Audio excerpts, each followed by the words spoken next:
محمد وعلى آله وصحبه وسلم. سبحانك لا علم لنا إلا ما علمتنا إنك أنت العليم الحكيم. Alhamdulillah, teman sekalian, alhamdulillah, Allah telah bangunkan kita semuanya dari mati ke dunia sementara. Kita bisa menunaikan ibadah sahur bersama dan kita bersama-sama menjalankan ibadah subuh pada pagi hari ini. Semoga kita menjadi bagian dari umat Rasulullah SAW yang dijanjikan beliau maksudnya subuhi di bahwa fi Madinah. Siapa yang menjaga sholat subuhnya maka dia dalam jaminan Allah Subhanahu wa taala. Amin ya rabbal alamin.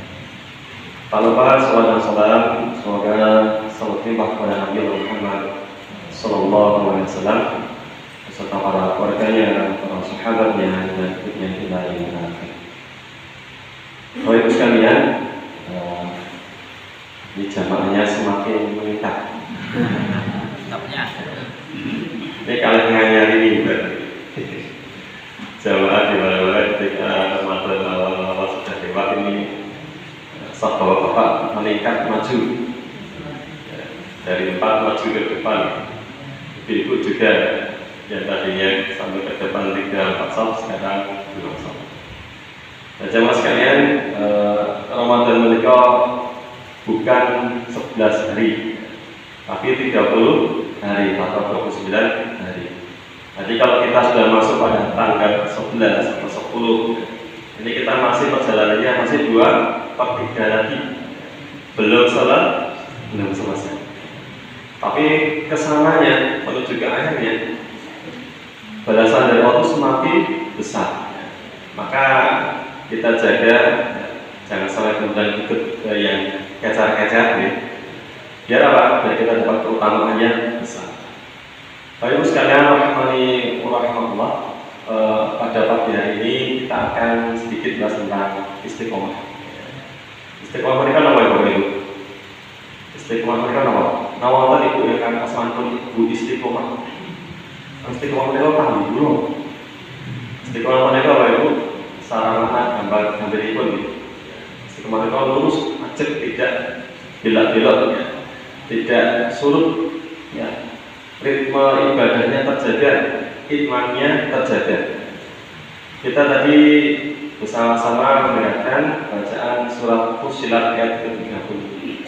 Dalam ayat tersebut Allah sampaikan, Innal ladzina qalu rabbuna Allah tsumma istaqamu tatanazzalu 'alaihimul malaikah alla takhafu wa la tahzanu wa abshiru bil jannati allati kuntum tu'adun. Ini ayat yang bicara tentang keutamaan dari istiqomah. Istiqomah itu berat atau ringan, Bapak? Berat. Oh, berat. Ya. Tapi kalau berat tidak mustahil tidak bisa kita kerjakan, gitu. Meskipun berat, tapi tidak mustahil kita bisa kerjakan. Dan ketika amalan itu berat, Ibu-ibu Bapak sekalian, maka balasan dari Allah pun juga besar. Coba kita dengar. Seperti pagi hari ini, sholat apa subuh. Berat atau ringan? Kalau ditimbang berapa kilo? Berat. Balasannya apa Bu? Wah, dijamin sama Allah hidupnya.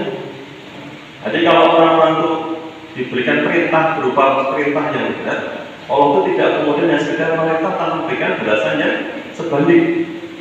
Puasa berat atau itu? Berat.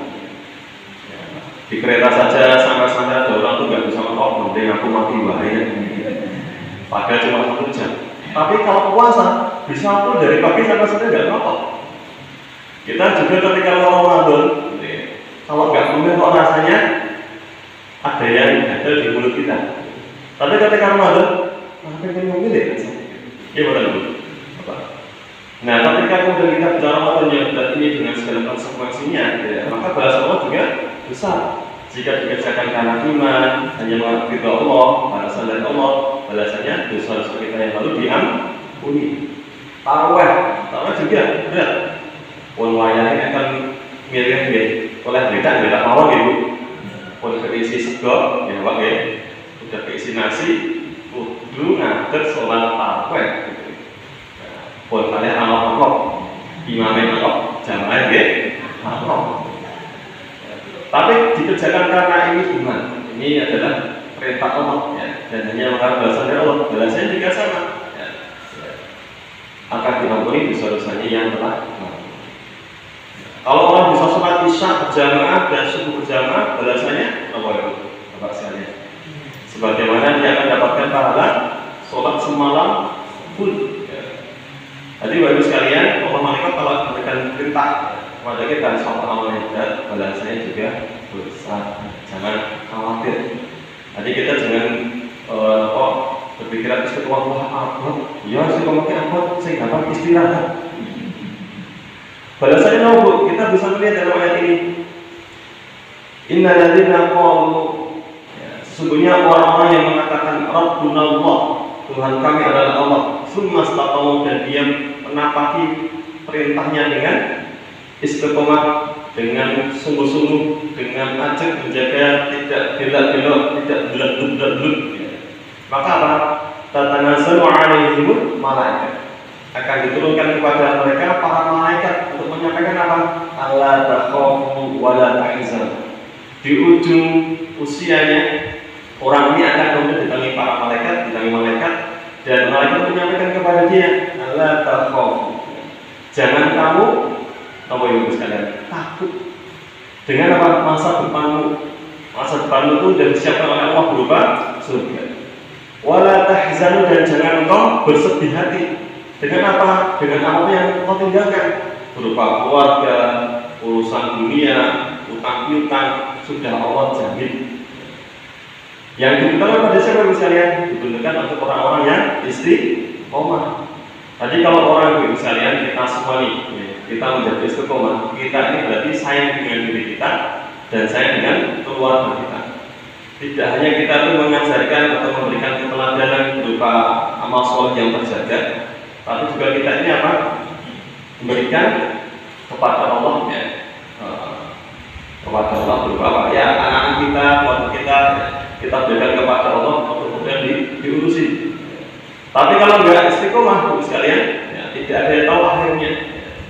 Ada orang yang kemudian penting amal Ramadan ini awal-awal baik, taruh akhir-akhir. Memang biasanya Ramadan itu ramainya di awal. Di akhir ramainya di pasar. Boten sampai ramainya di minggu Maret. Kalau di pasar sudah tidak ada yang jualan, dia ada bingung. Mau ke mall, sekarang ramai di mall-mallnya pun tutup. Sekarang ada pakai Shopee, pakai sosial media, sudah sibuk dengan macam-macam. Ngecak ke THR, padahal THR pun tutup.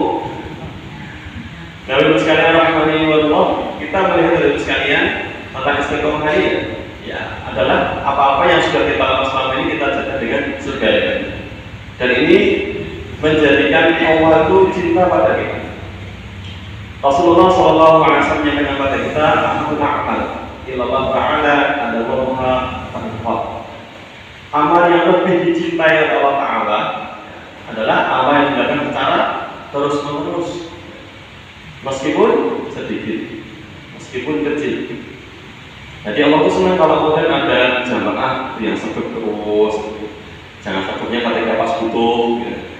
Butuhnya sudah dijabah sama Allah, bilang. Nanti butuh lagi, gagal lagi, minta lagi, dikabulkan Allah, bilang lagi. Ya sudah, kalau suka. Ya.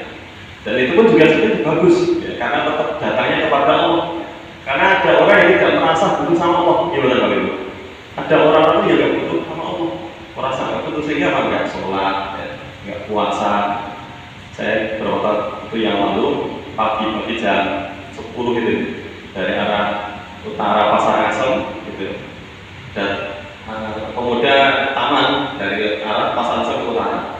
Saya lurus, dia juga ke warung dulu, gitu, jebul jajan. Karena apa? Gak merasa butuh sama Allah. Padahal kita ini tidak bisa apa-apa kalau tidak ditolong sama Allah. Nah, sekecil apapun. Jadi kedua sekalian, rahimani Allah, maka istiqomah menikah itu sangat amat penting.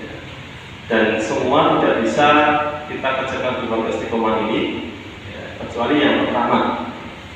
Yang pertama adalah karena Allah Subhanahu wa Ta'ala. Ada orang beramal karena butuh. Ada orang beramal atau sholat karena cinta sama Allah. Beda dengan keduanya. Hasilnya beda mana? Bisa beda. Kalau orang itu karena butuhnya selesai, bisa ya. Tapi karena cinta, ya, kalau cinta sama Allah nggak butuh, datang. Ya. Hujan pun juga datang. Dalam keadaan nggak enak badannya pun tetap sholat. Karena sholat ini adalah ya, perintah bagi setiap hamba Allah dalam keadaan apapun. Nek rasionalkan gitu, mangga. Kalau nggak bisa duduk gitu, berbaring. Kalau nggak bisa berbaring, dia tumpuk bisa dengan isyarat. Jadi yang pertama harus kita luruskan karena Allah. Kalau bukan karena Allah, amal yang berat itu akan menjadi terasa lebih berat. Bahkan amal yang ringan pun jadi terasa berat. Tapi kalau kemudian karena Allah, amal berat menjadi ringan. Contohnya di pada pagi hari, setelah sahur ya ringan aja kalau Bu. Kita ya pusing. Kalau kita pusing. Isin karena waktu bingung sholat sih ya. Jangan tinggalkan. Maka kita akan kerjakan karena Allah. Ini yang pertama. Kalau bukan karena Allah, ya, semua akan berat. Dan ini bukan hanya pada orang tua, kita juga ajarkan pada anak-anak, pemuda kita, guru-guru kita, kemudian ditanyai, diarahkan untuk kemudian melakukan apa Bismillahirrahmanirrahim. Pelan-pelan akalnya akan sampai. Karena ya, kalau bukan karena Allah, kita bisa kehilangan satu amal karena ingin dikatakan sergap, ingin dikatakan dermawan dan sebagainya. Ini kan sesuatu yang menyakit. Dan yang kedua buat sekalian, agar kita ini bisa istiqomah adalah apa? Kita mulai dari yang kecil-kecil. Ramadan menikah Bapak Ibu adalah hasil dari persiapan kita di bulan sebelum-sebelumnya. Mungkin Bapak Ibu sudah ada yang di bulan Sya'ban atau Rajab itu sudah mulai puasa. Gimana?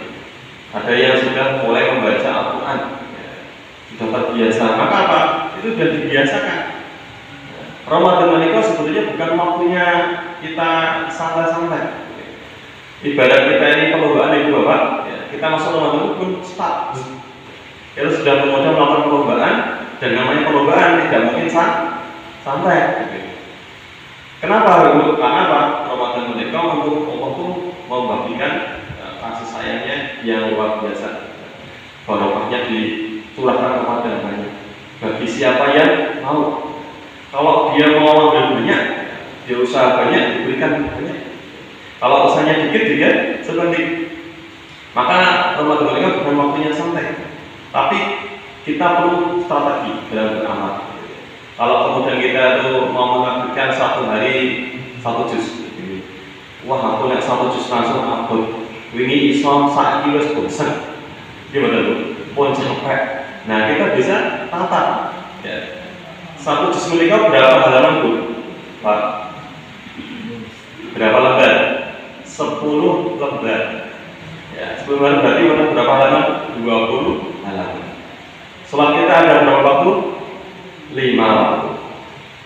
10 lembar dibagi 5. Berarti per sholat ada berapa lembar? 2. Taruhlah misalnya kita ambil per sholat itu 1 lembar, 42 halaman. Berarti nanti ketika Isya kita misalkan tinggal 6 lembar, 12 halaman, tidak sampai 20 halaman. Itu lebih ringan daripada kemudian kita langsung. Lebih ringan juga apa? Boleh kayak kita yang biasa nih buat kumpul halaqah Quran dan ya bulan, 4 bulan baca yang lain tidak capek. Sehingga apa? Apa yang kita lakukan tidak membebani. Ya, tidak terlalu membebani. Kalau membebani ya, tapi kalau terlalu membebani insya Allah tidak. Karena kita sudah membagi. Ini bagian dari apa? Agar kita bisa menjaga istiqomah, ya.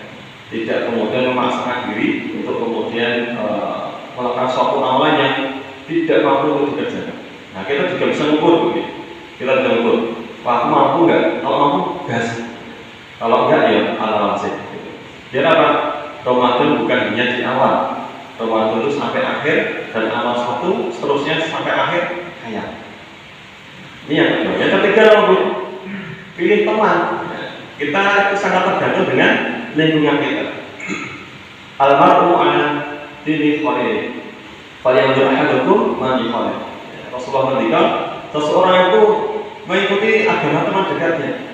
Kalau temannya dekatnya itu soleh, sering ngaji, sering ke masjid, nular betul lebih Pak. Nular. Ya, kita nggak kelihatan aja, diambil mana? Bu, ini kok orang mana ya? Buka puasa ya Bu? Oh, yang tak diri bertemu, padahal ini mana yang makan nasi. Begini makanan. Ya, diajak ke masjid tadi. Tapi kalau kemudian temannya nggak pernah ke masjid, gitu dulu. Ya sama ya. Orang masjid kurang kopi, orang masjid. Akhirnya kalau socok gitu, sak frekuensi. Kalau kita pilih teman-teman yang kemudian menguatkan kita di dalam amalnya di bulan Ramadan ini, bapak juga. Kalau kemudian kita ini salah pilih teman, ya biasanya ini yang muda-muda merasa yang mudanya tidak ada. Pengen hidupnya enggak, mau muda itu. Ya, akan awal muda sekali berubah. Seperti Ramadan ini sudah kayak kembali ke setelan pabrik, sudah kembali setelan sebelum Ramadan. Jamaahnya jamaah pilihan. Nah, maka kita perhatikan juga siapa teman dekat anak-anak kita. Dik, Mas, Mbak, kebetulan kalau kontrolnya sudah ke masjid. Kalau kita sudah ke masjid itu tidak pernah kasih doa yang masjid meneng. Ayo, semampu itu ngajak-ngajak kontrolnya. Maksud sing dipengaruhi, gue sing mempengaruhi. Karena Bapak-Ibu sekalian, kita nggak pernah tahu nih, Allah akan katakan kita pada usia sampai berapa, atau dalam keadaan kita sehatnya sampai kapan. Ada orang yang kemudian tidak bisa menunaikan Ramadan karena sakit, ya. Ada yang karena bisa meninggal, ya. Karena ada unsur yang lain juga. Maka apa? Mumpung masih bisa beribadah dengan maksimal, jangan sampai kita lewat. Dan terakhir Bapak sekalian, ini bagian dari usaha kita. Ya, kita dapat keutamaan atau dan sebagainya tadi kami sebutkan. Berikutnya yang tidak kalah penting adalah kita ini tidak boleh sombong dengan kemampuan diri kita dalam menjaga iman. Wah, nek aku iyo mesti tani ya, merasa mampu. Wah, nek koyo mau aku mungkin. Nah, tanpa kemudian disandarkan kepada Allah. Maka apa kita juga banyak berdoa. Sebagai Rasulullah SAW mencontohkan dengan doa yang sering beliau baca. Assalamualaikum. Ya muqallibal qulub, tsabbit qalbi ala din. Wahai yang membolak-balikkan hati, tetapkanlah hatiku di atas agamamu. Rabbana la tuzigh qulubana ba'da idh hadaytana wa hab lana min ladunka rahmah innaka antal wahhab. Kita minta sama ya Tuhan kami, ya. Janganlah Engkau balikkan hati kami setelah Engkau berikan hidayah kepada kami. Ini kita jangan lewatkan doa-doa demikian. Juga ada Allahumma a'inni ala dzikrika wa syukrika wa husni ibadati. Kita minta tolong sama Allah, ya Allah, tolonglah kami ya Allah agar senantiasa mengingatmu, mudah berzikir, hati lisan kita mudah berzikir, dijadikan kita hamba yang pandai bersyukur dan semakin baik ibadahku kepada-Mu. Dan jemaah sekalian rahimani wa rahmatullah, ini 4 hal penting yang perlu kita ketahui agar kita bisa istiqomah, tidak hanya di awal Ramadan, tidak hanya sampai akhir Ramadan, tapi kita istiqomah insyaallah sampai akhir kita menemui Allah dalam keadaan husnul khatimah. Amin ya rabbal alamin. Mari kita cukupkan dengan kafaratul majlis. Subhanakallahumma wa bihamdika asyhadu an la ilaha illa anta astaghfiruka wa atubu ilaik. Alhamdulillah. Assalamualaikum warahmatullahi wabarakatuh.